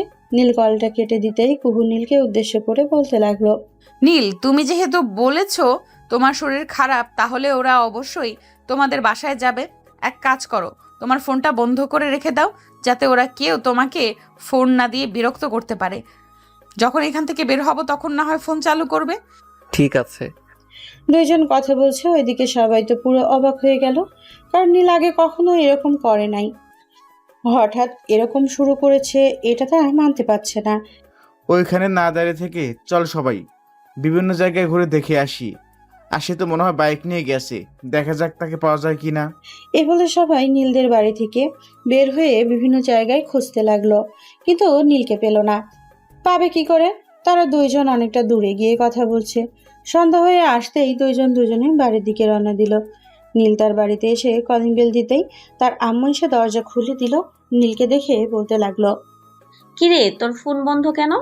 আর তোর বন্ধুরা তো তোকে খুঁজে গেছে, এ নিয়ে 3বার এসেছে, কিন্তু তুই তো একবারও তাদের ফোন রিসিভ করলি না বা কথা বললি না। আম্মু এই দেখো, ফোনে চার্জ নেই, এটার জন্য ফোন বন্ধ হয়ে গেছে। আর ওরা এসেছিল কেন? ওরা এসেছিল একটা কাজে। আচ্ছা তুই যা, ফ্রেশ হয়ে ফোনটা চার্জে দে। আমি তোর বন্ধু বান্ধবদের ফোন দিয়ে বলে দিতেছি যে তুই বাসায় এসেছিস। ঠিক আছে আম্মু, তুমি তাদেরকে বলে দাও। নীল চলে আসলো তার রুমে। ওইদিকে নীলের আম্মু নীলের সকল বন্ধু বান্ধবদেরকে ফোন দিয়ে বলে দিয়েছে যে নীল বাসায় এসেছে। সবাই চলে আসলো নীলদের বাসায়। নীলের রুমে প্রবেশ করতে করতে মারিয়া বলতে লাগলো, এই, তুই সারাদিন কোথায় ছিলি রে? নিশ্চয়ই কারোর সাথে কোথাও দেখা করতে গিয়েছিলি, না হলে তো তুই আমাদের সাথে কখনো এমন করিস না। আরে না, আমি চাকরি খোঁজার জন্য ঘুরঘুর করতেছি, আর আমার ফোনে চার্জ ছিল না, ফোন বন্ধ হয়ে গেছিল, এটার জন্য ফোন রিসিভ করতে পারি নাই। ও আচ্ছা, আমাদের সাথে মিথ্যা কথা বলা শিখে গেছিস তাই না? বেশ ভালো, যত পারিস মিথ্যা কথা বল। এই চল, আমরা বাসায় চলে যাই, নীলকে তার মতো থাকতে দে। মারিয়া সবাইকে নিয়ে চলে গেল এখান থেকে যার যার বাসায়। ওইদিকে নীল রাত 10টা বাজতেই গ্রুপ কলে ঢুকে সবাইকে সবকিছু বলে ফেললো, কারণ সে জানে যে সে যতক্ষণ কিছু না বলবে ততক্ষণ তারা তার সাথে কথা বলবে না। সবকিছু শুনে মারিয়া বলতে লাগলো, বাহ, বেশি ভালো কথা তো। এখন এক কাজ কর, আমাদের ট্রিট কবে দিবি সেটা বল। দেখো, আমার কাছে কিন্তু টাকা নেই, আমি তোদেরকে ট্রিট দিতে পারবো না। তার চাইতে একটা জিনিস দিতে পারবো, যদি তোরা মানতে পারিস এবং নিতে পারিস। কি জিনিস দিবি আগে সেটা বল, এরপর ভেবে দেখতেছি। জিনিসটা দেখতে অনেক সুন্দর, তোদের সবার খুব পছন্দ হবে এবং তোদের সবার খুব পছন্দের জিনিস এটা। ঠিক আছে, তুই তাহলে রিলেশন কর, আমরা আর তোর রিলেশনে বাধা দিব না। তবে আমার কথা যদি না মানিস তাহলে আমি বাধা দিতে পারি তোর রিলেশনে। দেখ মারিয়া, তোর 2টা পায়ে পড়ি, প্লিজ তুই এরকম করিস না। তুই সবসময় এরকম করিস, এটার জন্য। ঠিক আছে, এবারের মতো ছেড়ে দিলাম। তার আগে বল, ভাবি কি করে?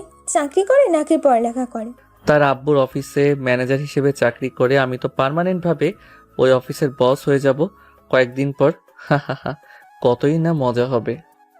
ও আচ্ছা, তুই বস হবি, দাঁড়া তোর বস হওয়া বের করতেছে। আমি একবার শুধু ওই মেয়েটার সাথে দেখা হয়ে যাক, তারপর দেখিস এমন প্যাচ লাগাবো জিলাপির প্যাচের মতো, তুই কোনোদিন সোজাই হতে পারবি না। আচ্ছা, যা ইচ্ছা তাই করিস, আমি আর কিছু বলবো না। রিলেশন ভেঙে গেলে ভেঙে যাবে, তবুও আমি তোর সাথে রিলেশনে যাব না। তুই আমার গার্লফ্রেন্ডের সাথে রিলেশনে যাবি কেন? আর মারিয়া, তুমি নীলের পিছে লেগেছো কেন? তাকে তার মতো থাকতে তো, সে রিলেশন করুক, তুমি কেন বাধা দিতেছো? মারুফ, তুমি জানো না এই নীল আমার জীবনটা চূর্ণ বিচূর্ণ করে ফেলেছে। আমি তার ফ্রেন্ড হয়ে তার কাছে ফুচকা খেতে চেয়েছিলাম, সে আমাকে আজ পর্যন্ত একটা ফুচকাও খাওয়ালো না। ও আচ্ছা, তাই বলে তুমি এটার জন্য নীলের সাথে এরকম করবে? যাও, আমি নীলের বদলে তোমাকে ফুচকা খাইয়ে দিব। মারুফ, তোর খাওয়াতে হবে না ভাই, আমি খাইয়ে দিব না। আমি না খাওয়ালে এই মেয়ে আমাকে শান্তিতে রিলেশন করতে দিবে না, সব সময় বাধা দিবে। এই তো এখন লাইনে এসেছিস, কালকে না হয় সবাইকে ফুচকা খাওয়াবি তুই। আমরা যত পারি ইচ্ছা ফুচকা খাবো, সব টাকা তুই দিবি। আমি কি কাজ করি নাকি যে আমি সব টাকা দিতে পারবো? আমি তো কাজ করি না। তোরা 2 প্লেট করে ফুচকা খাস, তাহলে আমি বিলটা দিতে পারবো। এর চাইতে বেশি যদি খাস তাহলে আমি দিতে পারবো না। তুই না দিতে পারলে তোর হবু বউ মানে তোর গার্লফ্রেন্ড দিবে, তাকে ফোন দিয়ে বলবি যে টাকা পাঠানোর জন্য, সে টাকা পাঠিয়ে দেবে। আমি তার কাছে কেন টাকা চাইবো? সে কি আমার বউ নাকি? আমি তো এখনো তাকে বিয়ে করি নাই। বিয়ে করতাম তাহলে না হয় সে আমাকে টাকা দিত। বিয়ে করিস নাই তো কি হয়েছে, রিলেশন তো করতেছিস, রিলেশনের মাঝে তো টাকা দিতেই পারে। আমিও তো মারুফকে মাঝে মধ্যে টাকা দিই। হয়েছে হয়েছে, আর ডায়লগ ছাড়তে হবে না। তুমি যে কত টাকা দাও আমাকে, এটা সবার ভালো করে জানা আছে। 20 টাকার উপরে কোনোদিন তুমি আমাকে টাকা দিয়েছো? তুমি এত বড় মিথ্যা কথা বলতে পারলে? গত পরশু দিনও তো আমি রিক্সা ভাড়া 50 টাকা দিয়েছি, আর তুমি বলতেছো আমি নাকি তোমার 20 টাকার উপর টাকাই দেই নাই। হ্যাঁ, ওইটা তো রিক্সা ভাড়া দিয়েছো, আর তুমি তো আমাকে খাওয়ার জন্য টাকা দাও নাই। তোকে তো 20 টাকা দিতাম, কিন্তু এখন থেকে তোকে 1 টাকাও দিব না। আর তোর শাস্তি আছে, সিগারেট খাস, সবগুলো মিলে হাবিব আর তুই হাবিবকে কিছু বলবি না। এই 3 জন প্রতিদিন সিগারেট খায়, 3 রাস্তার মোড়ে দাঁড়িয়ে আর মেয়েদের সাথে ফ্লার্ট করে। এই বলে সবাই যার যার বাড়িতে চলে গেল।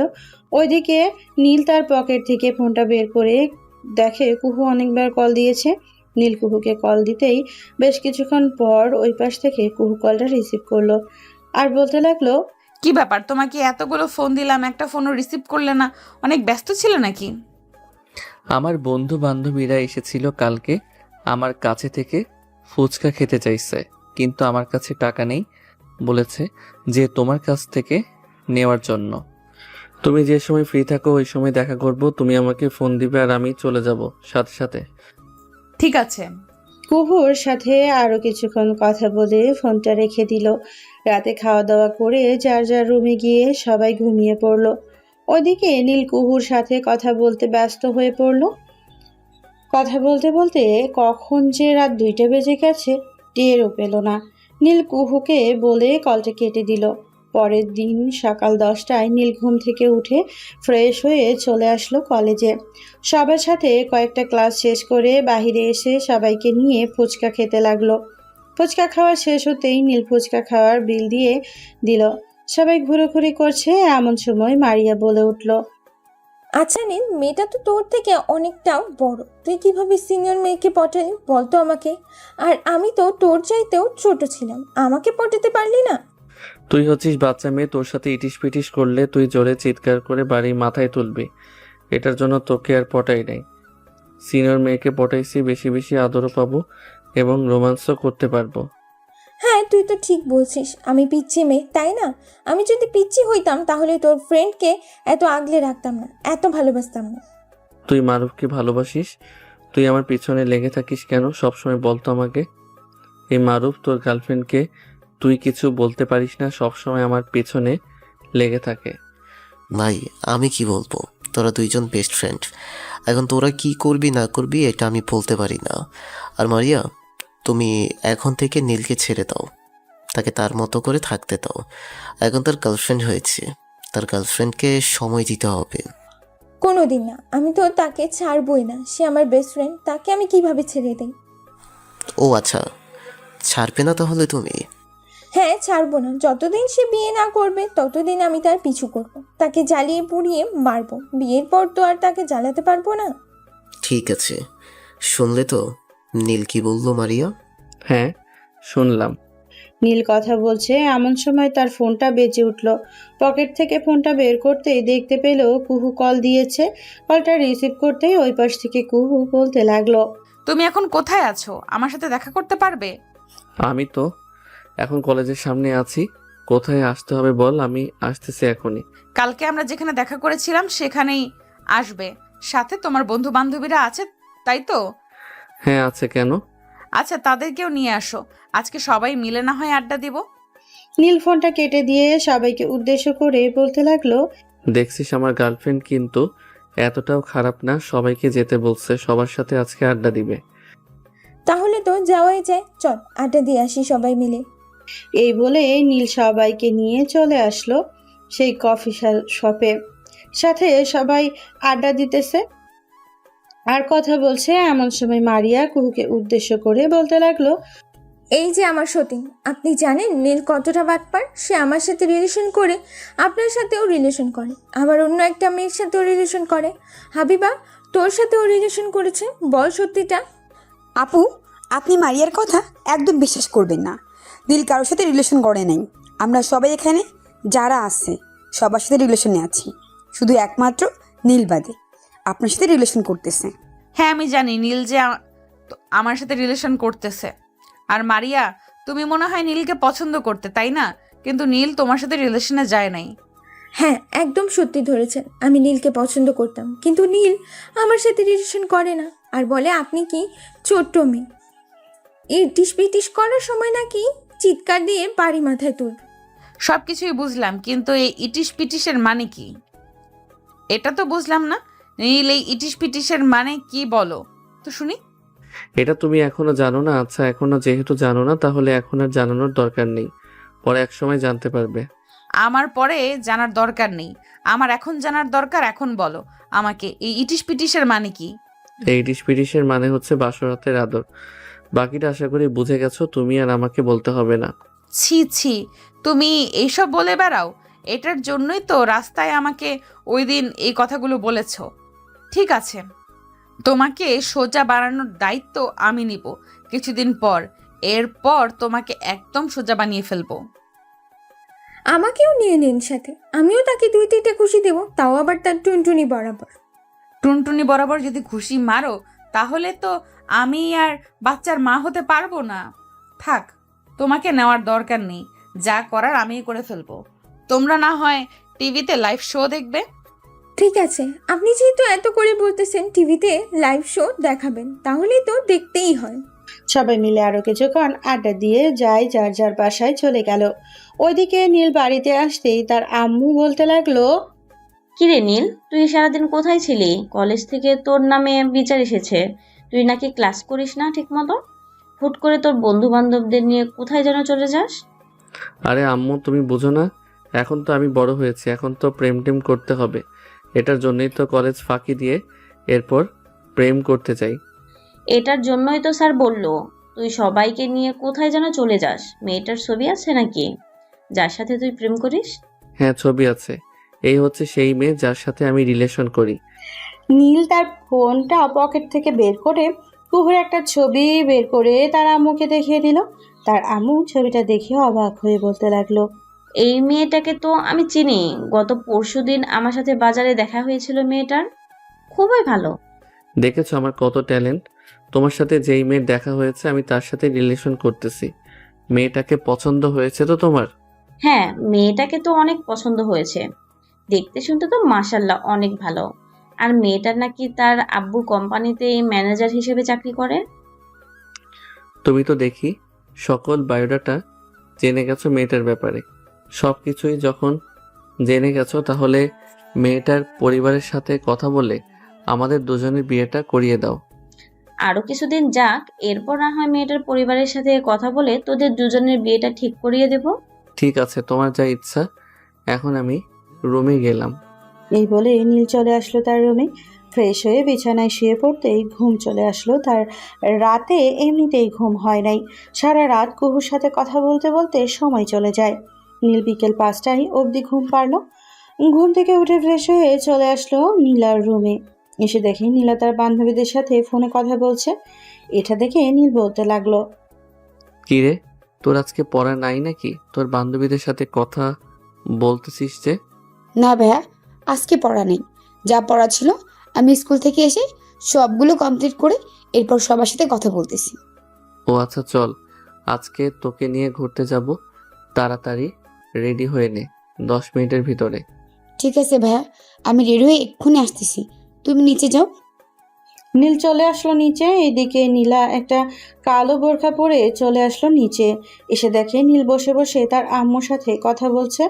নীলাকে এইভাবে রেডি হয়ে আসতে দেখে তার আম্মু বলতে লাগলো, কি রে নীলা, হঠাৎ এইরকম ভাবে রেডি হয়ে কোথায় যাইতেছিস? কোথায় যাবো ভাইয়ের সাথে আজকে? ঘুরতে যাবো বাইরে। এটার জন্য এত সুন্দরভাবে রেডি হয়ে এসেছি। ভাইয়া চলো এখন যাওয়া যাক। হ্যাঁ চল। আর আম্মু আমাদের আসতে কিন্তু রাত হতে পারে, এখন যাই। এই বলেই নীলা নীলকে নিয়ে চলে আসলো একটা পার্কে। বেশ কিছুক্ষণ ঘোরাঘুরি করে ফুচকা খেয়ে রাস্তার এক পাশ দিয়ে হেঁটে হেঁটে কথা বলতে বলতে বাড়ির দিকে যাইতেছে। এমন সময় পেছন থেকে কে যেন নীলের শার্টের কলার টেনে ধরলো। নীল পেছনে ফিরতে দেখতে পেল কুহু চোখ লাল করে দাঁড়িয়ে আছে। এটা দেখে নীল বলতে লাগলো, কি ব্যাপার কুহু, তুমি এভাবে চোখ লাল করে আমার দিকে তাকিয়ে আছো কেন? আর শার্টের কলার ছাড়ো। তাকিয়ে থাকবো না তো কি করব? তোর মতো ক্যারেক্টার লুজের সাথে আমি রিলেশনে গিয়েছি, এইটা তো তোর সাত কপালের ভাগ্য। এই মেয়ে, তোমার কি লজ্জা শরম নেই? যার সাথে ইচ্ছা তার সাথে ঘুরে বেড়াও। ভাই এই মেয়েটা সব কি বলতেছে? আর তুমি এই মেয়েটাকে চিনো নাকি? হ্যাঁ, আমি এই মেয়েটাকে চিনি। এটা হচ্ছে তোর হবু ভাবি। আর কুহু, তুমি যা ভাবতেছো এটা একদম সত্যি না। নীলা হচ্ছে আমার ছোট বোন।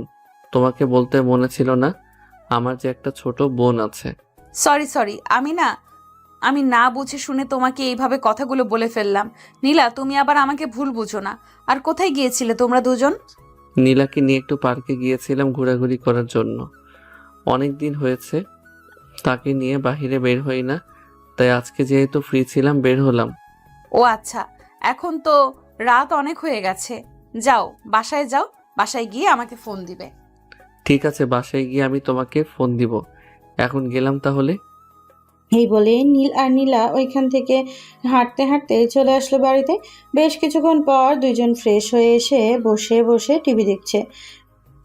তারপর নীলের আব্বু আসলো, নীলকে দেখে বলতে লাগলো, কিরে নীল, তুই নাকি ঠিক মতো পড়ালেখা করিস না, তোর আম্মু বললো। আব্বু, পড়ালেখা করতে ভালো লাগে না, ভাবতেছি যে একটা চাকরিতে জয়েন করব। আর কিছুদিন পড়ালেখা কর, এরপর না একটা ভালো চাকরিতে জয়েন করে ফেলবি। ভালো চাকরি এমনিতেই হয়ে যাবে আব্বু। তোমার ছেলের হবু বউ তার আব্বুর কোম্পানিতে আমি জয়েন করব। হবু বউ মানে? তুই আবার কবে বিয়ে করেছিস? নীলের আম্মু, নীলে সব কি বলতেছে? সে আবার কবে বিয়ে করেছে? আরে সে বিয়ে করে নাই, সে বলতে চাইতেছে যে সে যার সাথে রিলেশন করে তার আব্বুর একটা অফিস আছে, ওই অফিসেই জয়েন করবে। ও আচ্ছা, ঠিক আছে, তোর যেটা ভালো মনে হয় ওটা কর। আমি ফ্রেশ হয়ে আসতেছি, এরপর সবাই মিলে খাবার খাবো। ঠিক আছে, তুমি ফ্রেশ হয়ে আসো, আমি ততক্ষণে সবার জন্য খাবার রেডি করে ফেলতেছি। নীলের আব্বু সবার জন্য খাবার রেডি করে ফেললো।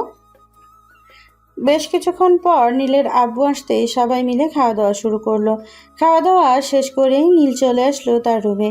ফোনটা হাতে নিয়ে কল দিল কুহুকে। বেশ কিছুক্ষণ পর কলটা রিসিভ করলো কুহু। নীলের সাথে কথা বলতে বলতে কখন যে রাত 1টা বেজে গেছে টেরই পেল না। নীল কুহুকে উদ্দেশ্য করে বলতে লাগলো, কুহু, আমি তো চাইতেছি তোমাদের অফিসে জয়েন করার জন্য কোনো পদ খালি আছে নাকি? হ্যাঁ, খালি আছে। তুমি কালকে সকাল 10টার সময় আমাদের অফিসের সামনে থাকবে। আমি তোমাকে নিয়ে এরপর অফিসের ভেতরে প্রবেশ করব। আব্বুর সাথে কথা বলে তোমাকে না হয় চাকরিটা দিয়ে দেব। ঠিক আছে, আমি তাহলে কালকে সকাল 10টার সময় তোমাদের অফিসের সামনে থাকবো। আচ্ছা, এখন তাহলে ঘুমাও, রাত হয়েছে অনেক। আমিও ঘুমাই, কালকে আবার অফিসে অনেক কাজ আছে। এই বলে কুহু কলটা কেটে দিয়ে ঘুমের দেশে পাড়ি জমালো। পরের দিন সকাল 9টা। ফ্রেশ হয়ে খাওয়া দাওয়া করে চলে আসলো কুহুদের অফিসের সামনে। বেশ কিছুক্ষণ পর কুহু আসলো। নীলকে নিয়ে অফিসের ভেতরে চলে আসলো। কিছুক্ষণ দেখিয়ে সব কুহু নীলকে নিয়ে চলে আসলো তার আব্বুর কেবিনের ভেতরে। আব্বু, তোমাকে একটা ছেলের কথা বলেছিলাম না, এটাই হচ্ছে সেই ছেলে। তাকে একটা চাকরি দিয়ে দাও। আর তোমাকে যে বলেছিলাম আমি একটা ছেলেকে পছন্দ করি, এটাই হচ্ছে সেই ছেলে। দেখো মা, আমি তোর পছন্দ অপছন্দ কোনোদিন কিছু বলি নাই। তুই যেখানে সুখে থাকবি সেখানেই তোকে বিয়ে দেব। তাকে ভালো একটা পদে চাকরি দিয়ে দে, যাতে সে তোকে নিয়ে এবং তার পরিবারকে নিয়ে চলাচল করতে পারে। ঠিক আছে আব্বু। কুহু নীলকে নিয়ে চলে আসলো তার কেবিনে। সকল কিছু বুঝিয়ে দিয়ে বলতে লাগলো, আজ থেকে তুমি এই অফিসের ম্যানেজার, সকল কিছুর দায়িত্ব তোমার হাতে থাকবে। আর যেটা যেটা বুঝবে না আমি আছি, আব্বু আছে, জিজ্ঞেস করবে, তাহলে তোমাকে সব কিছু বুঝিয়ে দেবে। ঠিক আছে কুহু, এখন আমাকে কি কাজ করতে হবে এটা একটু বলে দাও। তেমন বেশি করতে হবে না, আজকের হিসাবটা করে ফেলো আর সঠিক হিসাব করবে, ভুল করবে না কিন্তু। হিসাবে ভুল করলে পরে আবার ঠিক করতে হবে। আচ্ছা, তুমি দেখিয়ে দাও আমাকে হিসাবটা, এরপর আমি করতেছি, তুমি দেখো হচ্ছে কিনা। কুহু একবার নীলকে হিসাবটা দেখিয়ে দিতেই নীল পরবর্তীতে হিসাবটা করে কুহুকে দেখিয়ে দিতেই কুহু বলে উঠল, হ্যাঁ, এখন একদম ঠিক আছে, এইভাবেই কাজ করো, আমি অফিসের ভেতরে আছি। এই বলে কুহু ওইখান থেকে চলে গেল। ওইদিকে নীল সকল কাজ বুঝে নিয়ে কাজগুলো তাড়াতাড়ি করে সেরে ফেলল। কাজ শেষ হয়ে যেতেই নীলের পুরো অফিস ঘুরে ঘুরে দেখতেছে আর টুকটাক সবার সাথে কথা বলতেছে। নীল যে অফিসে চাকরি করে সেই অফিসটা হচ্ছে কাপড় তৈরির ফ্যাক্টরি। সারাদিন অফিসে থেকে বিকেলের দিকে কুহু নীলকে নিয়ে চলে আসলো বাহিরে। একটা কফি শপে বসে দুইজন কফি খাচ্ছে আর কথা বলছে। এমন সময় কুহু বলতে লাগলো, নীল, আজকে প্রথম দিন অফিস কেমন লাগলো? ঠিকঠাক ভাবে কাজ করতে পারবে তো? হ্যাঁ, অবশ্যই ঠিকঠাকভাবে কাজ করতে পারবো ইনশাল্লাহ। তোমার আব্বু তো দেখি তোমার উপর কোনো কথা বলে না। তুমি যে আমার মতো একটা ছেলেকে পছন্দ করো কিছুই তো বললো না। কিছুই বলবে না, কারণ আব্বু জানে আমি তাকে কিছু না বলে কোনো কাজ করি না। আর আমার আব্বু জানে আমি যেটা করব সেটা আমার ভালোর জন্যই করব বা পরিবারের ভালোর জন্যই করব। হ্যাঁ, বুঝতে পারলাম। দুইজন মিলে আরো কয়েক ঘন্টা টাইম পাস করে ওইখান থেকে চলে আসলো যার যার বাসায়। সন্ধ্যায় নীল ফ্রেশ হয়ে নিচে আসতেই তার আম্মু বলতে লাগলো, কিরে নীল, আজকে প্রথম দিন তোর অফিস কেমন কাটলো? এই তো আম্মু, খুবই ভালো কাটছে। কুহু যে এরকম ভালো, তার আব্বুও তার চাইতে আরো দ্বিগুণ ভালো। কাজ খুব সহজ, তেমন কঠিন কাজ না। হ্যাঁ বুঝলাম, তেমন কঠিন কাজ না। যা, সারাদিন তো মনে হয় তেমন কিছু কাজ নাই, খাওয়া দাওয়া করে নিয়ে এসে। আব্বু আসুক, এরপর না হয় একসাথে খাবো। ঠিক আছে, আর একটা কথা, তুই যেহেতু এখন চাকরি পেয়ে গেছিস, তাহলে আমরা না হয় কুহুর পরিবারের সাথে কথা বলে তোদের বিয়েটা সেরে ফেলি। আম্মু, আমি তো মাত্র অফিসে জয়েন করলাম, কয়েক মাস যাক, এরপর না হয় বিয়ের কথাবার্তা বলা যাবে। আর কুহু তো কোথাও চলে যাইতেছে না, তার আব্বুকে তো বলে দিয়েছে আমাকে যে পছন্দ করে এবং আমাকে বিয়ে করবে। বলে দিলেই ভালো, তাহলে কয়েক মাস পর না হয় তোদের বিয়েটা দেওয়া যাবে। এইসব নানা বিষয় নিয়ে কথা বলছে দুই মা ছেলে। রাত 9টা বাজতেই নীলের আব্বু আসলো বাড়িতে। ফ্রেশ হয়ে সবাই মিলে খাওয়া দাওয়া করে কিছুক্ষণ গল্প করে যার যার রুমে গেল। নীল প্রতিদিনের মতো কুহুর সাথে কথা বলে রাতে ঘুমিয়ে গেল। পরদিন সকাল 9টায় নীল অফিসে এসে সকল কিছু গুছিয়ে রেখে তার কাজ করতে লাগলো। এদিকে কুহু সকাল 10টায় অফিসে এসে দেখে নীল সবকিছু গুছিয়ে রেখে কাজ শেষ করে বসে আছে। এটা দেখে কুহু বলতে লাগলো, কি ব্যাপার নীল, তুমি কখন এসেছো অফিসে? সবকিছু তো দেখি গুছিয়ে রেখে দিয়েছো। আমি অফিসে এসেছি 9টার সময়, 1 ঘন্টার মধ্যে সবকিছু গুছিয়ে ফেলেছি। ভালো করেছো, এখন ক্যান্টিনে গিয়ে কিছু খাবার খেয়ে আসো। ঠিক আছে, আর তুমি একবার হিসাবটা চেক করে নিও তো, যদি ভুল থাকে তাহলে সংশোধন করে নিও। ঠিক আছে, তুমি যাও, আমি দেখে নেবো নে। চলে আসলো ক্যান্টিনে। কিছু খাবার খেয়ে আবারও তার কেবিনের দিকে রওনা দিল। বেশ কিছুক্ষণ পর চলে আসলো তার কেবিনে। এসে দেখে কুহু সব কিছু হিসাব ঠিকঠাক করছে। নীল কুহুর পাশে দাঁড়াতেই কুহু বলতে লাগলো। সব কিছু একদম ঠিকঠাক আছে। নীল কুহুর সাথে আরো কিছুক্ষণ কথা বলে চলে আসলো কুহুর আব্বুর কেবিনে। বেশ কিছুক্ষণ একটা মিটিং করার পর নীল সকল ফাইল নিয়ে চলে আসলো কুহুর আব্বুর রুমে আর বলতে লাগলো, এই নেন স্যার, সব কিছু এইখানে আছে লেখা। নীল কুহুর আব্বুকে সবকিছু বুঝিয়ে দিতে লাগলো, কথায় কি লেখা আছে কি না লেখা আছে। সবকিছু বুঝিয়ে দেওয়ার পর কুহুর আব্বু সবকিছু বুঝে নিল। দেখতে দেখতে কেটে গেল এইভাবে 2টা মাস। নীল এখন পুরো অফিসটা সামলানোর দায়িত্ব নিয়ে নিয়েছে। শুধু বস থাকবে কুহু এবং তার আব্বু, এবং বাকি সকল কাজ নীল করবে। দুপুরে খাওয়া দাওয়া করে নীল তার কেবিনে বসে আছে। এমন সময় কুহুর আব্বুর কল এলো। নীল কলটা রিসিভ করে বলতে লাগলো, জি স্যার, বলেন। নিন, তুমি একটু আমার কেবিনে আসো তো, তোমার সাথে জরুরি কথা আছে। নীল কুহুর আব্বুর কেবিনে গিয়ে চেয়ারে বসে পড়তেই কুহুর আব্বু বলতে লাগলো, নীল, তুমি তো এখন একটা ভালো পর্যায়ে চলে গেছো, সকল কিছু বুঝে নিয়েছো। আমি চাচ্ছিলাম কি তোমার আব্বু আম্মুর সাথে কথা বলে তোমার এবং কুহুর বিয়েটা দিয়ে দেওয়ার জন্য। এখন তুমি যদি রাজি থাকো তাহলে কালকে সকালে 11টার সময় তোমার আব্বু আম্মুকে নিয়ে আমাদের বাসায় চলে এসো। ঠিক আছে স্যার, আমি কালকে সকালে আমার আব্বু আম্মুকে নিয়ে আপনাদের বাসায় চলে যাব। আর এখন তো স্যার কাজ নেই, আমি কি বাসায় যেতে পারি? এখন না, 1 ঘন্টা পরে যাও। একটু পর কয়েকজন লোক আসবে, তাদেরকে সকল কিছু বুঝিয়ে দেবে যাতে ওরা আমাদের মাল গুলো আরো নিতে আগ্রহ হয়, কারণ তুমি এই 2 মাসে অনেক টাকার মাল বিক্রি করে দিয়েছো তোমার মেধাশক্তি দিয়ে। ঠিক আছে স্যার, ওরা আসুক তাহলে। নীল চলে আসলো তার কেবিনে। বেশ কিছুক্ষণ পর কয়েকজন লোক আসতেই তাদের সাথে কথাবার্তা বলে ডিলটা ফাইনাল করে নিল। চলে আসলো তাদের বাসায়। কলিং বেল দিতেই কুহু এসে দরজা খুলে দিল। নীল কুহুকে দেখে অবাক হয়ে বলতে লাগলো, কি ব্যাপার, তুমি না অফিসে ছিলে, আমাদের বাসায় কখন আসলে? আমি তো এসেছি প্রায় 1 ঘন্টা হবে, ভেতরে আসো। নীল ভেতরে চলে আসলো। এসে দেখে সবাই সোফায় বসে টিভি দেখছে। এদিকে নীল নিচে না দাঁড়িয়ে তার রুমে এসে ফ্রেশ হয়ে বসে রইল।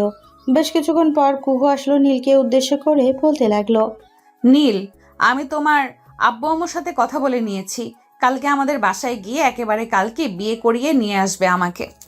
ও আচ্ছা, তুমি তো দেখি এই দিক দিয়ে অনেক ফাস্ট, বেশ ভালো করেছো, আব্বু আম্মুর সাথে কথা বলেছো। কুহু নীলদের বাড়ির সন্ধ্যা পর্যন্ত থেকে চলে গেল তাদের বাসায়। কলিং বেল দিতেই কুহুর আম্মু এসে দরজা খুলে দিল। কুহুকে দেখে বলতে লাগলো, কি রে, তুই এতক্ষণ কোথায় ছিলি? আমাদের যে একবারও ফোন দিয়ে জানাস নাই, আমাদের কি চিন্তা হয় না? আম্মু, আমি নীলদের বাসায় ছিলাম, তুমি তো জানো তাদের বাড়িতে ছাড়া আর কোথায় যাব। আর কালকে ওরা সকাল সকাল চলে আসবে এবং কালকেই আমাদের বিয়ে হবে ঘরোয়াভাবে। ঠিক আছে, যা ফ্রেশ হয়ে আয়, খাবার দেই। কুহু চলে গেল তার রুমে। দেখতে দেখতে রাত পার হয়ে সকাল হলো। পরের দিন সকাল 11টায় নীল তার আব্বু আম্মুকে নিয়ে চলে আসলো কুহুদের বাসায়। 2 পরিবারের কথা বলাবলি করে বিয়েটা ফাইনাল করে নিল। সারাদিন পর হয়ে সন্ধ্যায় তাদের বিয়ে হয়ে গেল। রাতে কুহুদের বাড়ি থেকে খাওয়া দাওয়া করে চলে আসলো সবাই নীলদের বাড়িতে। রাত 11টায় নীল কুহুকে নিয়ে চলে আসলো তার রুমে। দরজাটা লাগিয়ে দিয়ে কুহুকে জড়িয়ে ধরে ঠোঁটের সাথে তার ঠোঁট একত্রিত করে দিল। বেশ কিছুক্ষণ এইভাবে থাকার পর কুহু নীলের কাছে থেকে ছুটে গিয়ে নীলকে বলতে লাগলো, এইভাবে আদর করলে তো হবে না, আজকে আমাকে আদর করে কান্না করাতে হবে। পারবে তো কান্না করাতে? অবশ্যই পারবো, কিন্তু তুমি চিৎকার করবে না কিন্তু। চিৎকার করলে বাড়ির মানুষ, বুঝতেই পারছো। এই বলে নীল কুহুকে কোলে তুলে নিয়ে খাটের উপরে শুইয়ে দিল। আস্তে আস্তে করে কুহুর জামাটা খুলে ফেললো। বাকিটা ইতিহাস।